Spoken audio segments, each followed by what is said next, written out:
ನಮಸ್ಕಾರ. ದಿನದಲ್ಲಿ ನಡೆದಿರುವಂತಹ ಪ್ರಮುಖ ವಿದ್ಯಮಾನಗಳನ್ನು ತಿಳಿಸುವಂತಹ 30 ಮಿನಿಟ್ಸ್ 30 ನ್ಯೂಸ್ಗೆ ಸ್ವಾಗತ. ನಾನು ನವಿತಾ ಜೈನ್, ನನ್ನ ಜೊತೆ ಇದ್ದಾರೆ ನಾನು ಚೈತ್ರ ರಾಜ್. ಬೆಳಗಿನಿಂದ ಈ ಕ್ಷಣದವರೆಗೂ ನಡೆದಿರುವಂತಹ ಪ್ರಮುಖ 30 ವಿದ್ಯಮಾನಗಳನ್ನು ನೋಡ್ತಾ ಹೋಗೋಣ. ಕಾಂಗ್ರೆಸ್ ಅಭ್ಯರ್ಥಿಗಳ ಎರಡನೇ ಪಟ್ಟಿ ರಿಲೀಸ್ಗೆ ಕ್ಷಣಗಣನೆ ಆರಂಭ ಆಗಿದೆ. ಇವತ್ತು ಎಐಸಿಸಿ ಸಭೆಯ ಬಳಿಕ ಪಟ್ಟಿ ಬಿಡುಗಡೆಯಾಗುವ ಸಾಧ್ಯತೆ ಇದೆ. ಈ ಮೂಲಕ ಕೋಲಾರದಲ್ಲಿ ಸಿದ್ದರಾಮಯ್ಯ ಸ್ಪರ್ಧೆಯ ಗೊಂದಲವೂ ಅಂತ್ಯವಾಗಲಿದೆ. ಯತೀಂದ್ರ ಸಿದ್ದರಾಮಯ್ಯ ಸ್ಪರ್ಧಿಸುವ ಕ್ಷೇತ್ರದ ಬಗ್ಗೆಯೂ ಸಭೆಯಲ್ಲಿ ಚರ್ಚೆಯಾಗಿದೆ. ಇದರ ಬಗ್ಗೆ ರಣದೀಪ್ ಸುರ್ಜೇವಾಲಾ ಸ್ಪಷ್ಟನೆಯನ್ನ ಕೊಟ್ಟಿದ್ದಾರೆ. We have again decided on a number of seats which you will know once we release the seats by late today. And again unanimously the screening committee and the central election committee has decided a further list of candidates. Congress party has given a positive agenda under the leadership of Shri Siddaramaiah and Shri DK Shivkumar and other senior Congress leaders. But our final aspiration is to form the next Congress government with 2/3 majority in service of the people. ಇನ್ನು ಸಿದ್ದರಾಮಯ್ಯ ಬಗ್ಗೆ ನನಗೆ ಚೆನ್ನಾಗಿ ಗೊತ್ತು ಅಂತ KPCC ಅಧ್ಯಕ್ಷ DK Shivakumar ಹೇಳಿದ್ದಾರೆ. ಯಾರ ಮಾತಿನಿಂದಲೂ ನನಗೆ ನೋವಾಗಿಲ್ಲ. ಕಾಂಗ್ರೆಸ್ ಪಕ್ಷ ಅಧಿಕಾರಕ್ಕೆ ಬರೋದೇ ನಮಗೆ ಮುಖ್ಯ. ಈ ಬಾರಿ ಕಾಂಗ್ರೆಸ್ ಅಧಿಕಾರಕ್ಕೆ ಬಂದೇ ಬರುತ್ತೆ ಅಂತ ಸ್ಪಷ್ಟನೆ ಕೊಟ್ಟಿದ್ದಾರೆ. Not upset with anyone. I know what Siddaramaiah heart is. I know what my heart is. I know what your heart is. We all will one. Our aim is to bring Congress party, and you all have to walk and meet us at Vidhan Sabha. So our heart is clear, and so should all of you. ಇನ್ನು ಇದೇ ವೇಳೆ ಪ್ರತಿಕ್ರಿಯೆ ನೀಡಿದ ವಿಪಕ್ಷ ನಾಯಕ ಸಿದ್ದರಾಮಯ್ಯ, ನಾನು CM ಆಕಾಂಕ್ಷಿ ಅಂದಿದ್ದೆ. ಹಾಗೆ DK Shivakumar ಕೂಡ ಸಿಎಂ ಆಕಾಂಕ್ಷಿ. ಪ್ರಜಾಪ್ರಭುತ್ವದಲ್ಲಿ ಇದು ತಪ್ಪಲ್ಲ. ನನ್ನ ಹೇಳಿಕೆಯನ್ನು ತಪ್ಪಾಗಿ ಗ್ರಹಿಸಲಾಗಿದೆ. ಇಬ್ಬರ ಗುರಿ ಒಂದೇ, ಬಿಜೆಪಿ ಸೋಲಿಸಿ ಕಾಂಗ್ರೆಸ್ ಅಧಿಕಾರಕ್ಕೆ ತರುವುದು ಅಂತ ಹೇಳಿದ್ದಾರೆ. My statement in the interview is misinterpreted. What I said was, I am also an aspirant, DK Shivkumar is an aspirant. It's nothing wrong in democracy. Whoever may be the newly elected MLAs will have to elect the leader of the legislature party after the election. Not now, after the election. And ultimately, ಒಂದ್ ಕಡೆ ಬಿಜೆಪಿಯಿಂದ ticket ಆಯ್ಕೆಗೆ ಕಸರತ್ತು ನಡೀತಾ ಇದ್ರೆ, ರಾಜ್ಯದ ನಾಯಕರಿಗೆ ನಕಲಿ ಪಟ್ಟಿಯ ಟೆನ್ಷನ್ ಶುರುವಾಗಿದೆ. 100 ಅಭ್ಯರ್ಥಿಗಳ ಹೆಸರಿರುವ ಪಟ್ಟಿ ಸಾಮಾಜಿಕ ಜಾಲತಾಣದಲ್ಲಿ ವೈರಲ್ ಆಗಿದೆ. ಶ್ರೀರಾಮ ಸೇನೆ ಮುಖ್ಯಸ್ಥ ಪ್ರಮೋದ್ ಮುತಾಲಿಕ್, ಸೈಲೆಂಟ್ ಸುನಿಲ ಹೆಸರುಗಳನ್ನು ಸೇರಿಸಿ ನಕಲಿ ಅಭ್ಯರ್ಥಿಗಳ ಪಟ್ಟಿ ಬಿಡುಗಡೆ ಮಾಡಲಾಗಿದೆ. ಇದರಿಂದ ನಾಯಕರಲ್ಲೇ ಗೊಂದಲದ ವಾತಾವರಣ ನಿರ್ಮಾಣವಾಗಿದೆ. ಇನ್ನು ಇದಕ್ಕೆ ಸಂಬಂಧಪಟ್ಟಂತೆ ಪ್ರತಿಕ್ರಿಯೆ ಕೊಟ್ಟಿರುವ ಬಿಜೆಪಿ ಪ್ರಧಾನ ಕಾರ್ಯದರ್ಶಿ ಸಿಟಿ ರವಿ, ಬಿಜೆಪಿ ಆಂತರಿಕ ಪ್ರಜಾಪ್ರಭುತ್ವದ ಮೇಲೆ ನಂಬಿಕೆ ಇಟ್ಟಿದೆ. ಅದಕ್ಕಾಗಿ ಸೀಕ್ರೆಟ್ ಬ್ಯಾಲೆಟ್ ಮೂಲಕ ಅಭಿಪ್ರಾಯ ಸಂಗ್ರಹ ಮಾಡಿದ್ದೇವೆ. ನಕಲಿ ಪಟ್ಟಿ ವಿರುದ್ಧ ದೂರು ಕೊಡಲು ತೀರ್ಮಾನ ಮಾಡಿದ್ದೇವೆ ಅಂತ ಸ್ಪಷ್ಟಪಡಿಸಿದ್ದಾರೆ. ಚರ್ಚೆಯೇ ಒಂದೆರಡು ಜಿಲ್ಲೆಗಳನ್ನು ದಾಟಿಲ್ಲ. ಅಷ್ಟು ಬೇಗನೆ ಒಂದು ನಕಲಿ ಪಟ್ಟಿಯನ್ನು ಕೇಂದ್ರೀಯ ಪಾರ್ಲಿಮೆಂಟರಿ ಬೋರ್ಡು ಘೋಷಣೆ ಮಾಡಿದ ರೀತಿಯಲ್ಲಿ ರಾಷ್ಟ್ರೀಯ ಪ್ರಧಾನ ಕಾರ್ಯದರ್ಶಿಗಳಾಗಿರತಕ್ಕಂಥ ನಮ್ಮ ಪ್ರಭಾರಿ ಅರುಣ್ ಸಿಂಗ್ ಅವರ ಹೆಸರಿನಲ್ಲಿ ಒಂದು ನಕಲಿ ಪಟ್ಟಿಯನ್ನು ಬಿಡುಗಡೆ ಮಾಡಿದ್ದಾರೆ. ಅದೊಂದು ನಕಲಿ ಪಟ್ಟಿ, ಗೊಂದಲ ಮೂಡಿಸಬೇಕು ಅನ್ನುವಂಥ ದುರುದ್ದೇಶ ಇದರಲ್ಲಿ ಇದ್ದಂಗಿದೆ. ಒಂದು ರೀತಿಯಲ್ಲಿ ನಂಬುವ ರೀತಿಯಲ್ಲಿ ಆ ಪಟ್ಟಿಯನ್ನು ಡಿಸೈನ್ ಮಾಡಿದ್ದಾರೆ. ಈ ಬಗ್ಗೆ ಇದಕ್ಕೆ ಈಗಾಗಲೇ ನಮ್ಮ ಪಕ್ಷದ ಕಡೆಯಿಂದ ದೂರು ಕೊಡೋದಕ್ಕೆ ನಿರ್ಧಾರ ಮಾಡಿದ್ದೇವೆ. ಇದೊಂದು ನಕಲಿ ಪಟ್ಟಿ, ಯಾರು ಗೊಂದಲಕ್ಕೆ ಒಳಗಾಗಬಾರ್ದು ಅಂತ ನಾವು ವಿನಂತಿ ಮಾಡ್ತೇವೆ. ಚುನಾವಣೆ ಹೊತ್ತಲ್ಲಿ ಮಾಜಿ ಪ್ರಧಾನಿ ಎಚ್ ಡಿ ದೇವೇಗೌಡ ಬಾಂಬ್ ಸಿಡಿಸಿದ್ದಾರೆ. ಕಾಂಗ್ರೆಸ್ ಜೊತೆಗಿನ ಹೊಂದಾಣಿಕೆ ಬಗ್ಗೆ ನಮ್ಮ ನಿಲುವನ್ನು ಈಗಾಗಲೇ ಸ್ಪಷ್ಟಪಡಿಸಿದ್ದೇವೆ. ಇಬ್ಬರು ಮಾಜಿ ಮುಖ್ಯಮಂತ್ರಿಗಳು ಹೊಂದಾಣಿಕೆ ಮಾಡಿಕೊಂಡಿದ್ದಾರೆ. ಮಾಜಿ ಸಿಎಂ ಯಡಿಯೂರಪ್ಪ, ಮಾಜಿ ಸಿಎಂ ಸಿದ್ದರಾಮಯ್ಯರ ನಡುವೆ ಏನೇನಿದೆ ಅನ್ನೋದು ಗೊತ್ತಿದೆ ಅಂತ ಹೇಳಿದರು. I have already made it very clear, absolutely clear, what has happened between the two former chief ministers. What more you want? Yadurappa was a former chief minister, Siddaramaiah was a former chief minister. I have made it absolutely clear. Both have come to an understanding.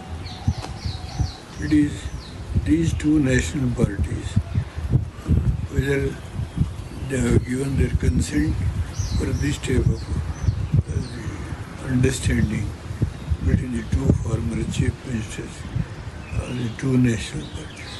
Understanding between the two former chief ministers or the two national parties.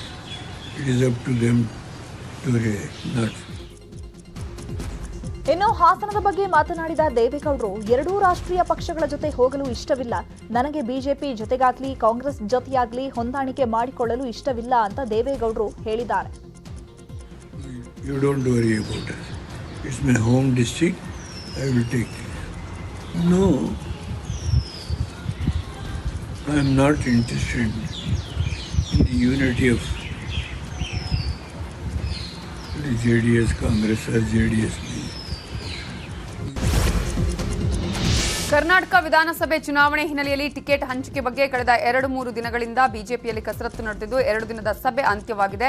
ಇವತ್ತು ರಾಜ್ಯ BJP ಚುನಾವಣಾ ಸಮಿತಿ ಸಭೆ ನಡೀತಾ ಇದ್ದು ಈ ಮೀಟಿಂಗ್ನಲ್ಲಿ ಅಭ್ಯರ್ಥಿಗಳ ಪಟ್ಟಿ ಅಂತಿಮಗೊಂಡು ಕೇಂದ್ರ ಬಿಜೆಪಿ ಚುನಾವಣಾ ಸಮಿತಿ ಕೈ ಸೇರಿ ಅಲ್ಲಿಂದ ಅಧಿಕೃತ ಪಟ್ಟಿ ಹೊರಬೀಳಲಿದೆ. ಅದರ ಬಗ್ಗೆ ಮಾತಾಡಿದ ಮುಖ್ಯಮಂತ್ರಿ ಬಸವರಾಜ ಬೊಮ್ಮಾಯಿ ಟಿಕೆಟ್ ಹಂಚಿಕೆ ವಿಚಾರವಾಗಿ 2 ದಿನ ಜಿಲ್ಲಾ ಸಮಿತಿ ಸಭೆಯಾಗಿದೆ. ಇವತ್ತು ನಾಳೆ ಸಭೆ ಮಾಡಿ ಪಟ್ಟಿಯನ್ನು ಕೇಂದ್ರಕ್ಕೆ ಕಳುಹಿಸುತ್ತೇವೆ. ಏಪ್ರಿಲ್ 8ರಂದು ಕೇಂದ್ರ ಸಮಿತಿ ಪಟ್ಟಿ ಪರಿಶೀಲಿಸಿ ಬಿಡುಗಡೆ ಮಾಡಲಿದೆ ಅಂತ ಹೇಳಿದ್ದಾರೆ. 2 ದಿವಸ ಜಿಲ್ಲಾ ಕೋರ್ ಕಮಿಟಿ ಮೀಟಿಂಗ್ನಲ್ಲಿ ಚರ್ಚೆ ಆಗಿರುವಂಥ ಮುಂದುವರೆದ ಭಾಗ ಫರ್ದರ್ ಸ್ಕ್ರೀನಿಂಗನ್ನು ಮಾಡಿ ಕೇಂದ್ರಕ್ಕೆ ಕಳಿಸ್ಕೊಡುವಂಥದ್ದು ಇವತ್ತು ನಾಳೆ ಆಗುತ್ತೆ. ನಾಡಿದ್ದು ಕೇಂದ್ರಕ್ಕೆ ಹೋಗುತ್ತೆ. 8ನೇ ತಾರೀಕು ಕೇಂದ್ರದಲ್ಲಿ ಚರ್ಚೆಯಾಗಿ ಅಂತಿಮ ಪಟ್ಟಿ ಹೊರಗಡೆ ಬರ್ತದೆ. ಹಲವಾರು ಕ್ಷೇತ್ರಗಳಲ್ಲಿ ನಮ್ಮ ಕಾರ್ಯಕರ್ತರು ಅತ್ಯಂತ ಉತ್ಸಾಹದಲ್ಲಿದ್ದಾರೆ. ಕಳೆದ 3-4 ತಿಂಗಳಿನ ಬೆಳವಣಿಗೆಯನ್ನು ಗಮನಿಸಿದಾಗ ಚುನಾವಣೆ ಹತ್ತಿರ ಇರುವಂಥ ಸಂದರ್ಭದಲ್ಲಿ ಸಂಪೂರ್ಣ ಮೆಜಾರಿಟಿ ಬರುವಂಥ ಎಲ್ಲ ಲಕ್ಷಣಗಳು ಇದ್ದಾವೆ. ಕೆಲವು ಕ್ಷೇತ್ರಗಳು ಆಶ್ಚರ್ಯಕರವಾಗಿರುವಂಥ ರಿಸಲ್ಟ್ ಕೊಡುವಂಥದ್ದು ತಾವೆಲ್ಲ ಬರುವಂಥ ದಿನಗಳಲ್ಲಿ ನೋಡ್ತೀವಿ. ನಮ್ಮ ಕಾರ್ಯಕರ್ತರು ಆತ್ಮವಿಶ್ವಾಸದಲ್ಲೇ, ನಮ್ಮ ನಾಯಕರು ಆತ್ಮವಿಶ್ವಾಸದಲ್ಲೇ ಮತ್ತು ಟಿಕೆಟ್ ಕೊಡುವಂಥ ಇದನ್ನು ಕೂಡ ಭಾಳ ಪ್ರಜಾಪ್ರಭುತ್ವವಾಗಿ ಮಾಡಿದ್ದೇವೆ. ಮೊನ್ನೆ 2 ದಿವಸ ವರುಣಾದಿಂದ ಸಿದ್ದರಾಮಯ್ಯ ವಿರುದ್ಧ ವಿಜಯೇಂದ್ರ ಸ್ಪರ್ಧಿಸದಿದ್ರೆ ಮತ್ತೊಬ್ಬ ಪ್ರಭಾವಿ ನಾಯಕನನ್ನ ಕಣಕ್ಕಿಳಿಸಲು ಬಿಜೆಪಿ ತಂತ್ರ ಹೆಣೆದಿದೆ. ಸಿದ್ದರಾಮಯ್ಯ ವಿರುದ್ಧ ಸಚಿವ ವಿ ಸೋಮಣ್ಣರನ್ನ ಕಣಕ್ಕಿಳಿಸಲು ಸಿದ್ಧತೆ ನಡೆದಿದೆ. ಸೋಮಣ್ಣ ಕಣಕ್ಕಿಳಿಸುವ ಬಗ್ಗೆ ಬಿಎಲ್ ಸಂತೋಷ್ ಇಂಗಿತವನ್ನ ವ್ಯಕ್ತಪಡಿಸಿದ್ದು ವರಿಷ್ಠರ ಜೊತೆಗೂ ಚರ್ಚಿಸಿದ್ದಾರೆ. ಬಿಎಲ್ ಸಂತೋಷ್ ಮಾತಿಗೆ ಅಮಿತ್ ಶಾ ಕೂಡ ಗ್ರೀನ್ ಸಿಗ್ನಲ್ ನೀಡಿದ್ದಾರಂತೆ. ವಿಜಯೇಂದ್ರ ಸ್ಪರ್ಧೆ ವಿಷಯ ಚರ್ಚೆಗೂ ಮುನ್ನವೇ ಸೋಮಣ್ಣ ಬಗ್ಗೆ ಮಾತುಕತೆ ನಡೆದಿದೆಯಂತೆ. ಬೆಂಗಳೂರಿನ ಬಿಜೆಪಿ ರಾಜ್ಯ ಕಚೇರಿಯಲ್ಲಿ ಪಕ್ಷ ಸೇರ್ಪಡೆ ಕಾರ್ಯಕ್ರಮ ನಡೆದಿದ್ದು ಒಕ್ಕಲಿಗರ ಸಂಘದ ಮಾಜಿ ಅಧ್ಯಕ್ಷ ಅಪ್ಪಾಜಿಗೌಡ ಬಿಜೆಪಿ ಸೇರ್ಪಡೆಯಾಗಿದ್ದಾರೆ. ಅಪ್ಪಾಜಿಗೌಡ ಕನಕಪುರ ಕ್ಷೇತ್ರದ ಬಿಜೆಪಿ ಅಭ್ಯರ್ಥಿಯಾಗಲಿದ್ದಾರೆ.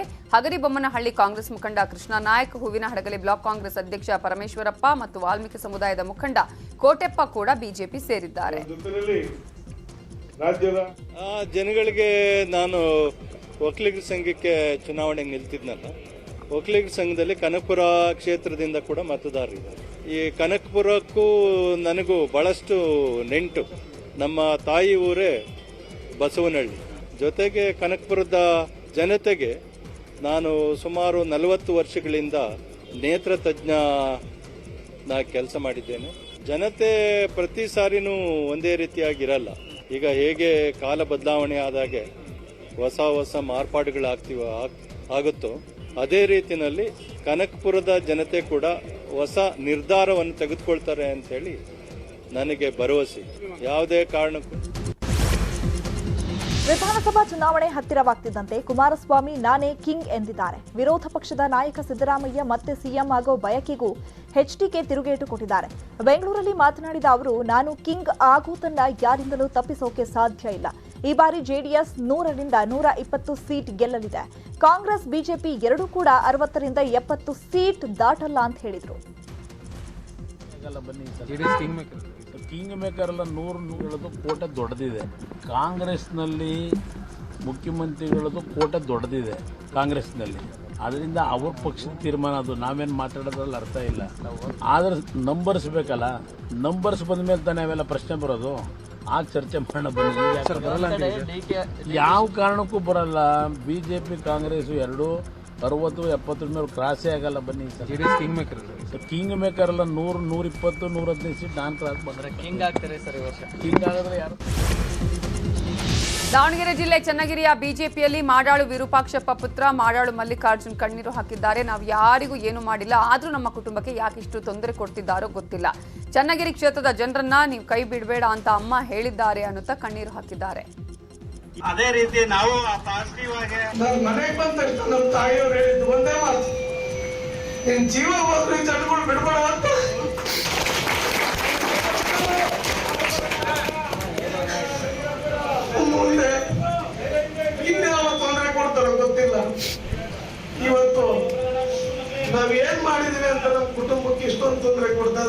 ಅರ್ಥ ಆಗ್ತಾ ಇಲ್ಲ.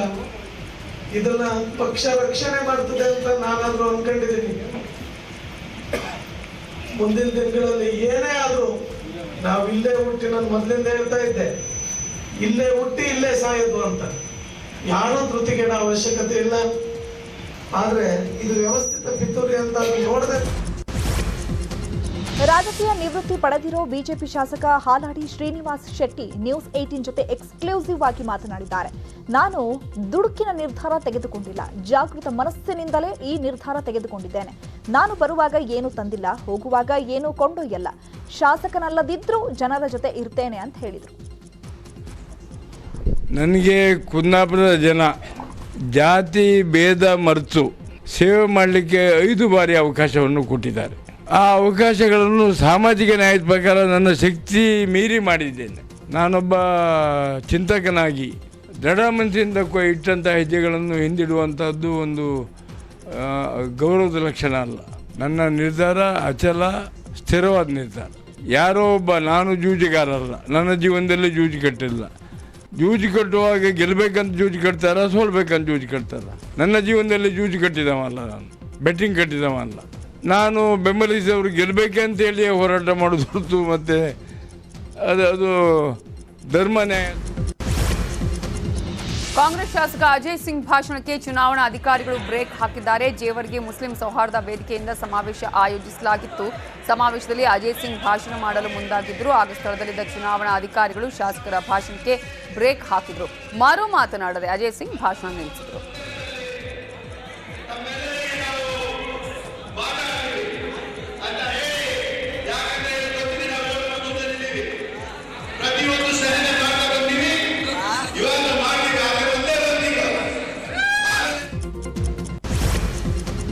ಬಿಜೆಪಿ ಮುಖಂಡ ಮುನಿರಾಜು ಮನೆ ಮೇಲೆ ಚುನಾವಣಾ ಅಧಿಕಾರಿಗಳು ದಾಳಿ ನಡೆಸಿದ್ದಾರೆ. ನಕಲಿ ಮತದಾರರ ಗುರುತಿನ ಚೀಟಿ ಮುದ್ರಣ ಆರೋಪದ ಅಡಿ ದಾಳಿ ನಡೆಸಲಾಗಿದೆ.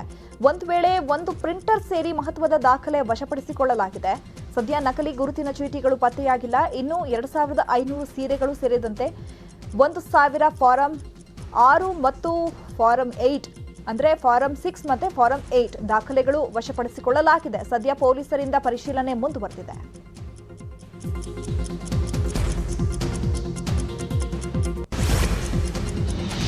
ರೋಡ್ ಶೋ ವೇಳೆ ಕಲಾವಿದರತ್ತ ಹಣ ಎಸೆದಿದ್ದಕ್ಕೆ ಮಂಡ್ಯ ಗ್ರಾಮಾಂತರ ಠಾಣೆಯಲ್ಲಿ ಕೆಪಿಸಿಸಿ ಅಧ್ಯಕ್ಷ ಡಿಕೆ ಶಿವಕುಮಾರ್ ವಿರುದ್ಧ ಎಫ್ಐಆರ್ ದಾಖಲಾಗಿದೆ. ಮಾರ್ಚ್ 28ರಂದು ಮಂಡ್ಯದ ಬೇವಿನಹಳ್ಳಿಯಲ್ಲಿ ಡಿಕೆಶಿ ಹಣವನ್ನ ಎರಚಿದ್ರು.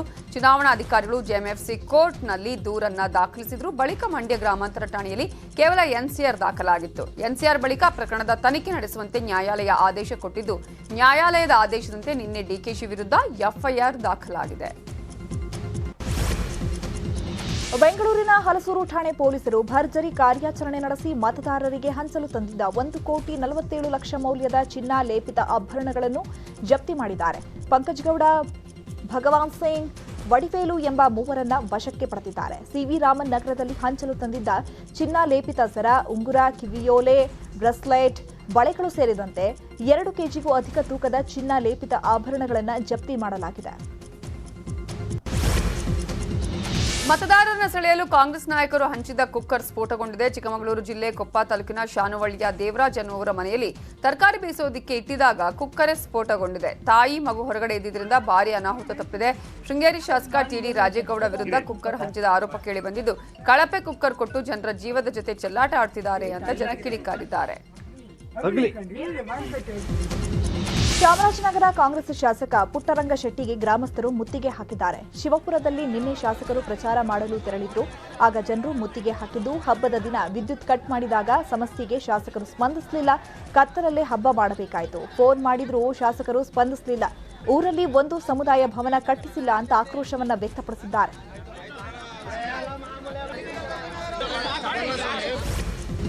ಕಳಪೆ ಕಾಮಗಾರಿಯ ರಸ್ತೆಯ ಡಾಂಬರನ್ನ ಮಕ್ಕಳು ಕಿತ್ತು ಹಾಕಿದ ಘಟನೆ ಚಾಮರಾಜನಗರದಲ್ಲಿ ನಡೆದಿದೆ. ಗುಂಡ್ಲುಪೇಟೆ ತಾಲೂಕಿನ ಮಾಲಾಪುರ ಅಂಕಹಳ್ಳಿಗೆ ಸಂಪರ್ಕಿಸುವ ರಸ್ತೆಗೆ 58 ಲಕ್ಷ ವೆಚ್ಚದಲ್ಲಿ ಡಾಂಬರ್ ಹಾಕಿಸಲಾಗಿತ್ತು. ಆದರೆ ಇದು 60% ರಸ್ತೆ ಅಂತ ಆರೋಪಿಸಿದ ಜನರು ಡಾಂಬರ್ ಕಿತ್ತು ಹಾಕಿದ್ದಾರೆ. ಇಂದು ಅದೇ ರಸ್ತೆಯ ಮತ್ತಷ್ಟು ಡಾಂಬರನ್ನ ಮಕ್ಕಳು ಕಿತ್ತೆಸೆದಿದ್ದಾರೆ. ಹಾಸನ ಜಿಲ್ಲೆಯ ಬೇಲೂರು ಚನ್ನಕೇಶವ ರಥೋತ್ಸವಕ್ಕೆ ಅದ್ದೂರಿ ಚಾಲನೆ ಸಿಕ್ಕಿದೆ. ಭಾರೀ ವಿರೋಧದ ಮಧ್ಯೆ ದೇವಾಲಯದ ಹೊರಾಂಗಣದಲ್ಲಿ ಖಾಜಿ ವಂಶಸ್ಥರು ಕುರಾನ್ ಪಠಿಸಿದ್ದಾರೆ. ಕಳೆದ ಬಾರಿ ರಥೋತ್ಸವದ ಮುಂದೆಯೇ ಕುರಾನ್ ಪಠಿಸಲು ಅವಕಾಶ ಕಲ್ಪಿಸಲಾಗಿತ್ತು. ಆದರೆ ಈ ಬಾರಿ ರಥದ ಮುಂದೆ ಕುರಾನ್ ಪಠಿಸಲು ಹಿಂದೂ ಸಂಘಟನೆಗಳು ವಿರೋಧವನ್ನು ವ್ಯಕ್ತಪಡಿಸಿದ್ವು. ಇವತ್ತು ಕೂಡ ಕುರಾನ್ ಪಠಣೆಗೆ ಹಿಂದೂ ಸಂಘಟನೆಗಳು ವಿರೋಧ ವ್ಯಕ್ತಪಡಿಸಿದ್ದು, ಜಿಲ್ಲಾಡಳಿತಕ್ಕೆ ಧಿಕ್ಕಾರ ಕೂಗಿ ಕುರಾನ್ ಪಠಣೆ ವೇಳೆ ಜೈ ಶ್ರೀರಾಮ್ ಘೋಷಣೆ ಕೂಗಿದ್ರು. ಅದೇ ಕುರಾನ್ ಬದಲು ಶ್ಲೋಕ ಪಠಿಸಿದ್ದೇನೆ ಅಂತ ಖಾಜಿ ವಂಶಸ್ಥರು ಹೇಳಿದ್ದಾರೆ.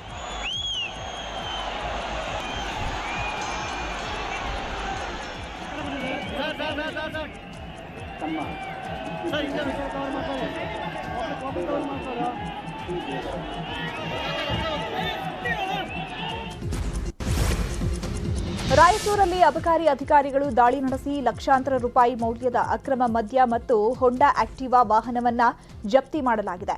ಈ ಸಂಬಂಧ ಹೊಸೂರು ಗ್ರಾಮದ ರಾಮಾಂಜನೇಯ ಎಂಬಾತನನ್ನ ಬಂಧಿಸಲಾಗಿದೆ.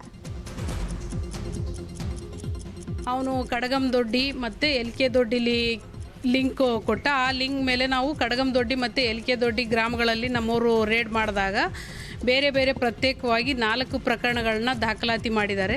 4 ಪ್ರಕರಣಗಳಲ್ಲಿ ಸುಮಾರು 524ರಷ್ಟು ನಕಲಿ IB ಕ್ಯಾಪ್ಸ್ ಇದ್ದಾವೆ.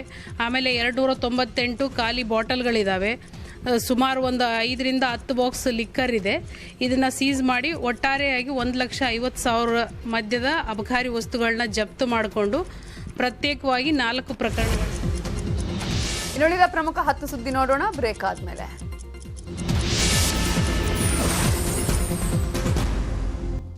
Welcome back. ಉಳಿದ ಸುದ್ದಿಗಳನ್ನ ನೋಡ್ತಾ ಹೋಗೋಣ. ಚಾಲಕನ ನಿಯಂತ್ರಣ ತಪ್ಪಿ ಮನೆಯ ಮೇಲೆ ಟ್ರ್ಯಾಕ್ಟರ್ ಬಿದ್ದ ಘಟನೆ ಚಿಕ್ಕಮಗಳೂರಲ್ಲಿ ನಡೆದಿದೆ. ಶೃಂಗೇರಿ ತಾಲೂಕಿನ ಮಾರುತಿ ಬೆಟ್ಟದಲ್ಲಿ ಘಟನೆ ನಡೆದಿದ್ದು, ಟ್ರ್ಯಾಕ್ಟರ್ ಬಿದ್ದ ರಭಸಕ್ಕೆ ಮನೆ ಸಂಪೂರ್ಣ ಜಖಂ ಆಗಿದೆ. ತಾಯಿ ಸಂಧ್ಯಾ ಹಾಗೂ 1.5 ವರ್ಷದ ಮಗುವಿಗೆ ಗಾಯಗಳಾಗಿದೆ.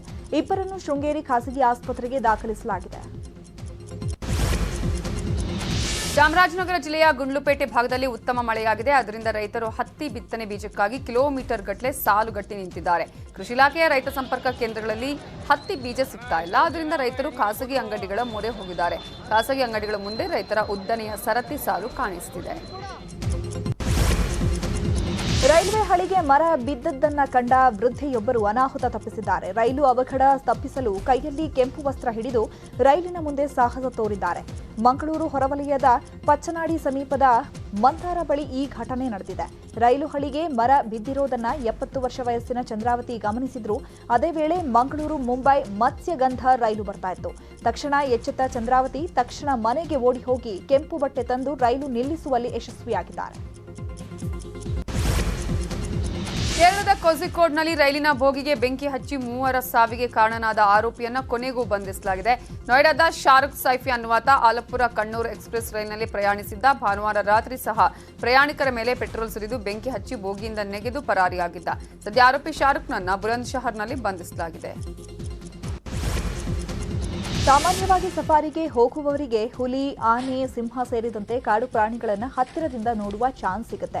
ಕೆಲವೊಮ್ಮೆ ಆ ಪ್ರಾಣಿಗಳು ಮತ್ತೊಂದು ಪ್ರಾಣಿಯನ್ನ ಕೊಲ್ಲುವುದನ್ನು ಪ್ರವಾಸಿಗರು ನೋಡಿರ್ತಾರೆ. ಅದೇ ರೀತಿ ಸಫಾರಿಗೆ ಹೋಗಿದ್ದ ಮಂದಿಗೆ ಹುಲಿ, ಕಾಡೆಮ್ಮೆಯನ್ನ ಚೇಸ್ ಮಾಡಿದ ಭಯಾನಕ ದೃಶ್ಯ ಹತ್ತಿರದಿಂದ ನೋಡುವ ಅವಕಾಶ ಸಿಕ್ಕಿದೆ. ಕಾಡೆಮ್ಮೆಯನ್ನು ಅಟ್ಟಿಸಿಕೊಂಡು ಬಂದ ಹುಲಿಯನ್ನ ನೋಡಿ ಪ್ರವಾಸಿಗರು ಬೆಚ್ಚಿ ಬಿದ್ದಿದ್ದಾರೆ. ಅಪರಿಚಿತ ವ್ಯಕ್ತಿಯೋರ್ವ 50 ಕ್ವಿಂಟಾಲ್ ಕೆಂಪು ಮೆಣಸಿನಕಾಯಿಗೆ ಬೆಂಕಿ ಇಟ್ಟಿರುವ ಘಟನೆ ಆಂಧ್ರಪ್ರದೇಶದ NTR ಜಿಲ್ಲೆಯಲ್ಲಿ ನಡೆದಿದೆ.